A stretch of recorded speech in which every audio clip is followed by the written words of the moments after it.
નમસ્કાર મિત્રો, આજના સૌથી અગત્યના સૌથી મોટા તમામ ગુજરાતી મિત્રો, તમામ ખેડૂત મિત્રો માટે આજના બિગ ન્યૂઝ, આજની બિગ અપડેટ. ચોમાસાને બ્રેક લાગી ચૂકી છે. ક્યાં અટવાયું છે, કેટલા સમય સુધી બ્રેક લાગશે, આજના વિડીયોમાં બતાવવાનું છે. સુપર અલ નીનો અને દુષ્કાળ પડવાની આગાહી પણ થઈ ગઈ છે, એ પણ આજના વિડીયોની અંદર આજની અપડેટમાં બતાવવાના છે કે આ વખતે ગુજરાતમાં ચોમાસું કઈ તારીખે આવશે, ક્યાં બ્રેક અત્યાર સુધીમાં લાગી પડી છે અને હવામાન વિભાગે જે પોતાના મેપ જાહેર કર્યા છે, બધા મેપ અપ ટુ અપ આજના વિડીયોની અંદર બતાવવાના છે. ખેડૂત મિત્રોને જણાવવાનું છે કે 3 તબક્કામાં આ વખતે વાવણી થવાની છે. ખેડૂત મિત્રો માટે આજના અપડેટ ખૂબ મહત્વના રહેવાના છે. સાથે સાથે નવી શિક્ષણ નીતિ, શિક્ષણને લઈને શું ફેરફાર થયા છે, પશુપાલકો માટે રાતોરાત મોટો નિર્ણય આવ્યો છે, એ પણ જણાવીશું. પેટ્રોલ ડીઝલને લઈને બિગ ન્યૂઝ આવી ગયા છે, એ પણ જણાવીશું. ખેડૂતો માટેના ડુંગળીને લઈને બિગ ન્યૂઝ આવ્યા છે, આજના વિડીયોમાં જણાવીશું. પણ એ પહેલાં જે મિત્રો નવા હોય આપણી ખેડૂત દુનિયા ચેનલને ફટાફટ સબસ્ક્રાઈબ કરી દેજો. તો મિત્રો, આજે 13 જૂનને શનિવારનો દિવસ છે. હવામાન વિભાગે કીધું છે કે ચોમાસું નબળું પડ્યું છે, ક્યાંક ને ક્યાંક બ્રેક લાગી ગઈ છે. જે ગતિએ ચોમાસું આગળ વધ્યું હતું, જે ગતિ હતી, એ ગતિ હવે ધીમી પડી ગઈ છે અને હવે મહારાષ્ટ્રની અંદર ચોમાસાને બ્રેક લાગી પડી છે.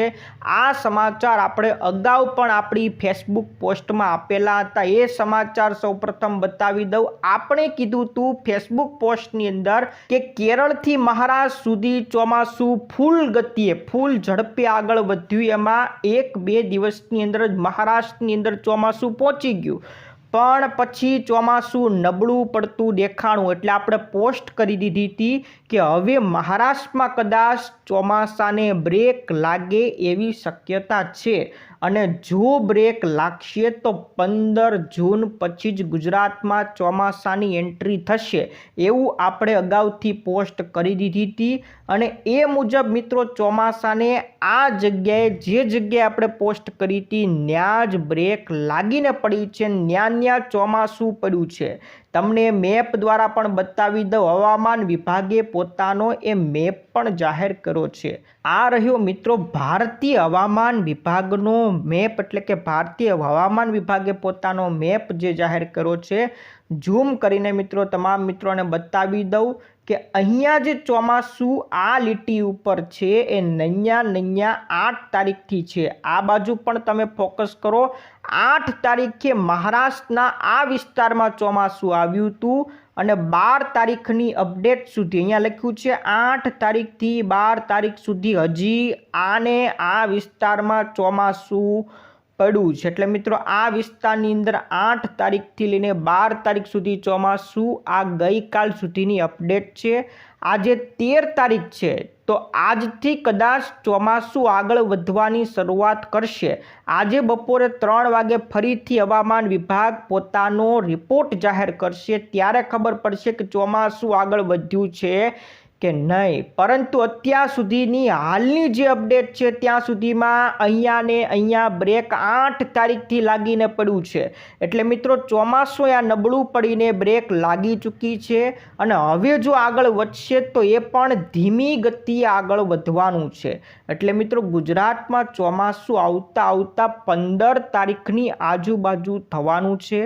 આજે 13 તારીખ તો થઈ ગઈ છે, 15 તારીખ પછી પણ આવે તો પણ કંઈ કહી શકાય નહીં, કારણ કે આ બ્રેક ક્યારે નીકળશે એ હજી પણ હવામાન વિભાગે ચોક્કસ રીતના ખાતરીપૂર્વક કીધું નથી. ખાલી શક્યતા બતાવી છે કે આજ રાત્રિ સુધીમાં, એટલે કે આજે 13 તારીખે રાત્રિ સુધીમાં ચોમાસું ફરીથી આગળ વધવાનું શરૂ કરી શકે છે. તો મિત્રો 15 તારીખે પણ તમામ મિત્રો ભૂલ કરતા નહીં, તમામ ખેડૂત મિત્રોને પણ બતાવી દેવાનું કે જે આપણે કહીએ છીએ કે 15 તારીખની આજુબાજુ ગુજરાતમાં ચોમાસાની એન્ટ્રી થાય, પણ આપણે ગુજરાતના તમામ મિત્રોએ ખુશ થવાની, હરખાવાની જરૂર નથી.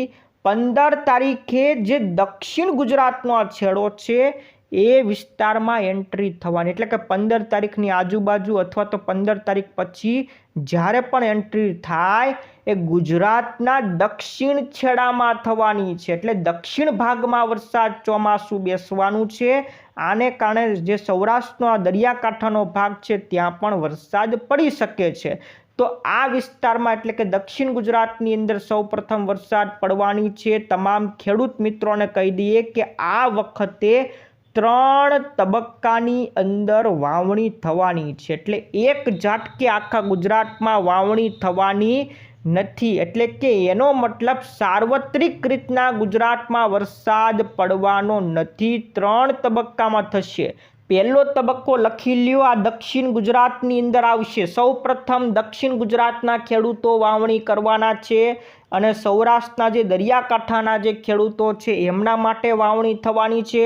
પછી ધીમે ધીમે ચોમાસું આગળ વધશે એટલે આપણો સૌરાષ્ટ્રનો ભાગ અને મધ્ય ગુજરાતના ખેડૂતો બીજા તબક્કાની અંદર વાવણી કરી શકશે અને ત્રીજા તબક્કાની અંદર કચ્છના વિસ્તારના ખેડૂતો અને ઉત્તર ગુજરાતના ખેડૂતો, આ ખેડૂત મિત્રો ત્રીજા તબક્કામાં વાવણી કરશે. તો પહેલો તબક્કો ક્યારે છે, બીજો તબક્કો ક્યારે છે અને ત્રીજો તબક્કો ક્યારે છે, તો એ પણ તમામ મિત્રોને પરેશ ગોસ્વામી આગાહી આપી એ મુજબ જણાવી દઉં. પરેશ ગોસ્વામીએ કીધું કે પહેલો તબક્કો 15 તારીખની આજુબાજુ ગમે ત્યારે આવી શકે છે. એટલે પહેલા તબક્કામાં જે દક્ષિણ ગુજરાતના ખેડૂતો, સૌરાષ્ટ્રના દરિયાકાંઠાના ખેડૂતો, એમના માટે 15 જૂનની આજુબાજુ વાવણીની તારીખ છે. બીજો તબક્કો 22 તારીખથી લઈને 25 તારીખનો છે, એટલે કે સૌરાષ્ટ્રના અને મધ્ય ગુજરાતના ખેડૂતો આ તબક્કામાં વાવણી કરી શકશે, એટલે કે એ વિસ્તારમાં વરસાદ પડવાનો છે. અને ત્રીજો તબક્કો 28 તારીખથી શરૂ થવાનો છે, એટલે ઉત્તર ગુજરાતના જે ખેડૂતો, કચ્છના ખેડૂતો એ ત્રીજા તબક્કાની અંદર કદાચ વાવણી કરી શકશે. એટલે આવી રીતના ગુજરાતમાં આ વખતે 3 તબક્કાની અંદર વાવણી થવાની છે. અને મિત્રો ચોમાસાની પાક કેવી રીતના હોય તમને એ પણ આ જ મેપ દ્વારા બતાવી દઉં. એક પાક મિત્રો તમે આ લાલ કલરની આ બાજુની જોઈ શકો છો અને એક પાક તમે આ બાજુની ઊભી પાક જોઈ શકો છો. આ ચોમાસું જ્યારે એન્ટર થાય ત્યારે આવી રીતના એક આડી પાંખ અને ઊભી પાંખ હોતી નથી. તમામ ખેડૂત મિત્રોને આપણે બતાવવું છે. તો ચોમાસું મિત્રો જ્યારે આવે છે ત્યારે એક પાંખ આ બાજુ અને એક પાંખ આ બાજુ એવી રીતના સીધી રીતના આ બાજુ ગતિ કરતું હોય છે. આવી રીતના મિત્રો ભારત તરફ આવતું હોય છે. પણ જેવું એ એન્ટર થાય છે ત્યારે આ બાજુની જે પાંખ હોય છે એ આવી રીતના કેરળની અંદરથી એન્ટર થાય છે. ત્યાર પછી આ પાક છે એ આવી રીતના ઊભી થઈ જતી હોય છે અને એ પાક આ બાજુથી વરસાદ લાવવાનું, વાદળો લાવવાનું શરૂ કરે છે. તો એક પાક આવી રીતના આગળ વધશે અને બીજી પાક આવી રીતના આગળ વધશે. તમને નાનું કરીને ઝૂમ કરીને બતાવી દઉં તો એક પાક આવી રીતના આગળ વધવાનું શરૂ કરશે અને બીજી પાક આવી રીતના આગળ વધવાનું શરૂ કરશે. એટલે ચોમાસું નીચેથી પણ આગળ વધશે અને ઉપરથી પણ આ બાજુથી ઓડિશા, પશ્ચિમ બંગાળ આ બાજુના ભાગને આવરી લેશે. ધીમે ધીમે નીચેથી ને ઉપરથી બંને બાજુથી ચોમાસું આગળ વધતું હોય છે. તો આવી રીતના ચોમાસાની એન્ટ્રી થતી હોય તો અત્યારે જે વરસાદ પડી રહ્યો છે, ચોમાસું આવી ગયું છે, આ બધા ભાગોની અંદર એન્ટર થઈ ગયું અને ઉપરની જે પાક છે આ બધા વિસ્તારની અંદર એટલે કે પૂર્વ ભારતના ભાગોની અંદર વરસાદ અત્યારે પડી રહ્યો છે અને ચોમાસું આ બધા વિસ્તારની અંદર એન્ટર થઈ ગયું છે. હવે ધીમે ધીમે આ આપણા ગુજરાત તરફ આવી રીતના આગળ વધશે અને ઉત્તર ભારતના ભાગો તરફ આ પાંખ આવી રીતના આગળ વધવાની છે. તો આવી રીતના ચોમાસું આગળ વધતું હોય છે. આ મિત્રો લેટેસ્ટ સમાચાર હતા અને એને જ લઈને મિત્રો હવામાન વિભાગ દ્વારા જે અત્યારે વરસાદ પડી રહ્યો છે, વરસાદના વિસ્તારો તમને બતાવી દઉં.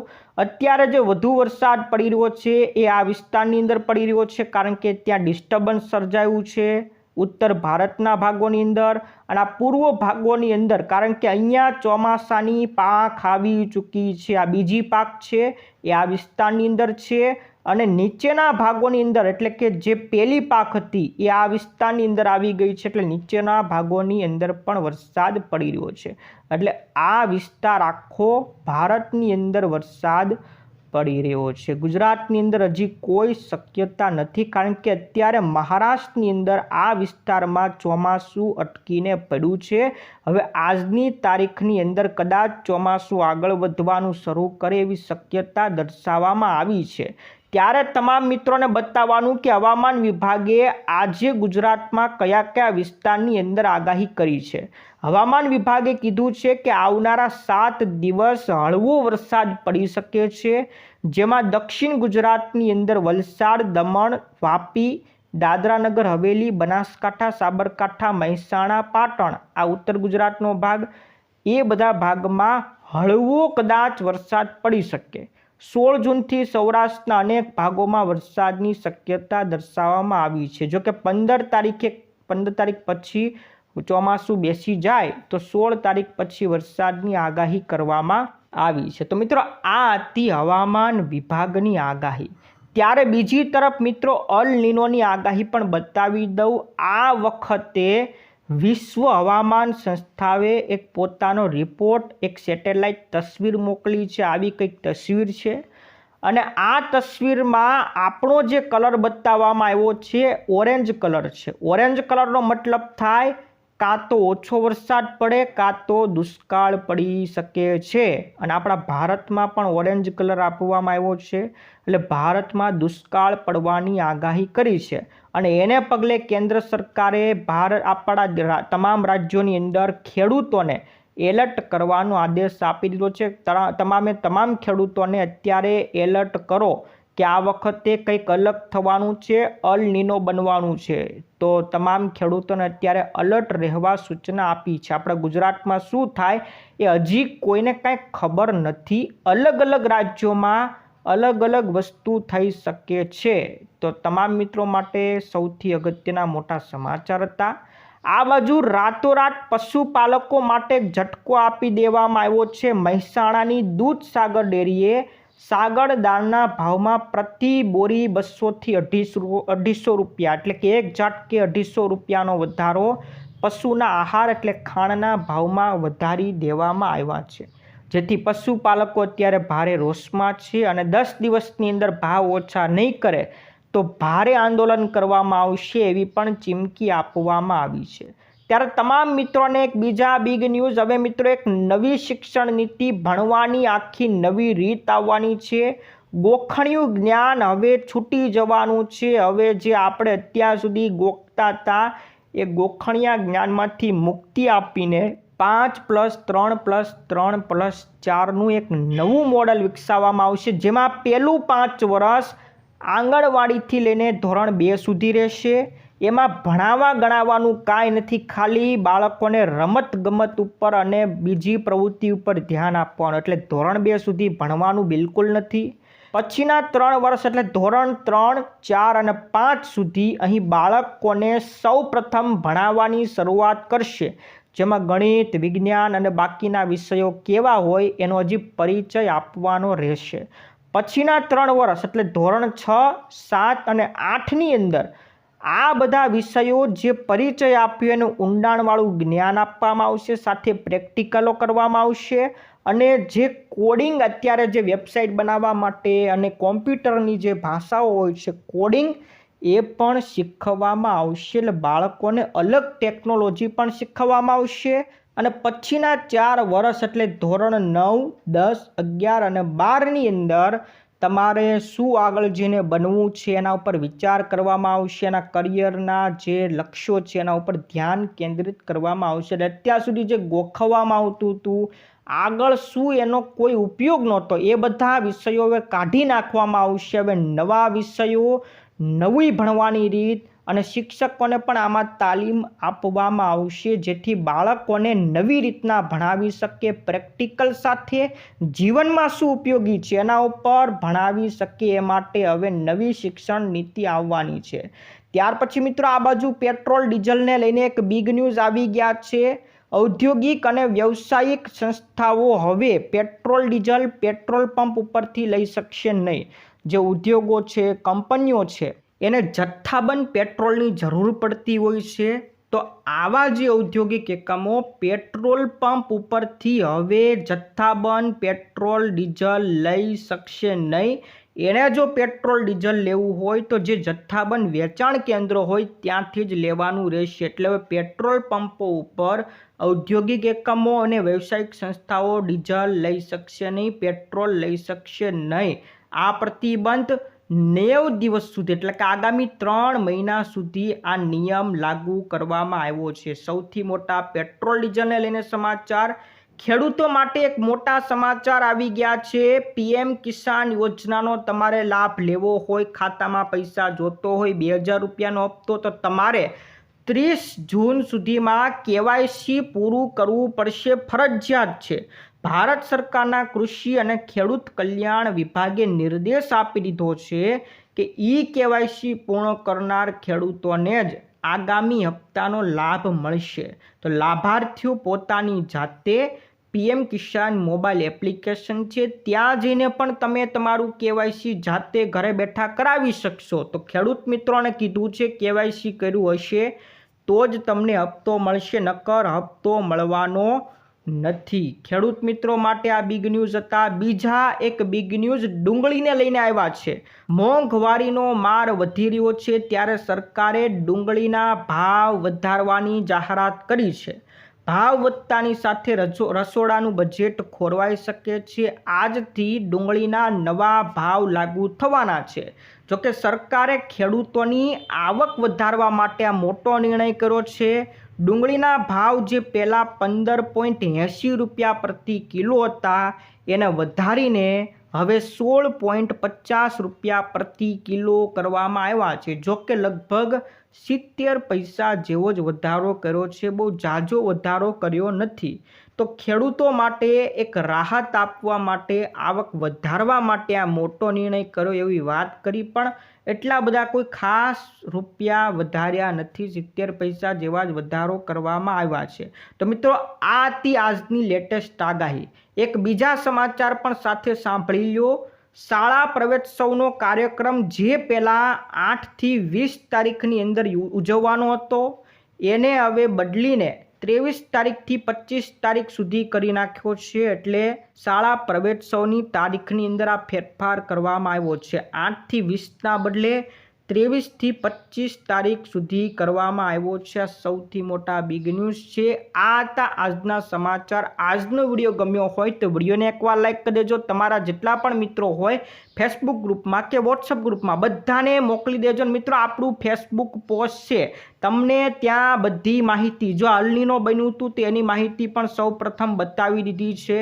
તો ફેસબુક પેજની અંદર જોડાવવું હોય તો નીચે કોમેન્ટ બોક્સમાં લિંક આપેલી છે, ફટાફટ ત્યાં જઈને ફોલો કરી લેજો. આજ માટે વિદાય લઈએ છીએ. ફરી મળીશું આવતા વિડીયોમાં. જય જવાન, જય કિસાન.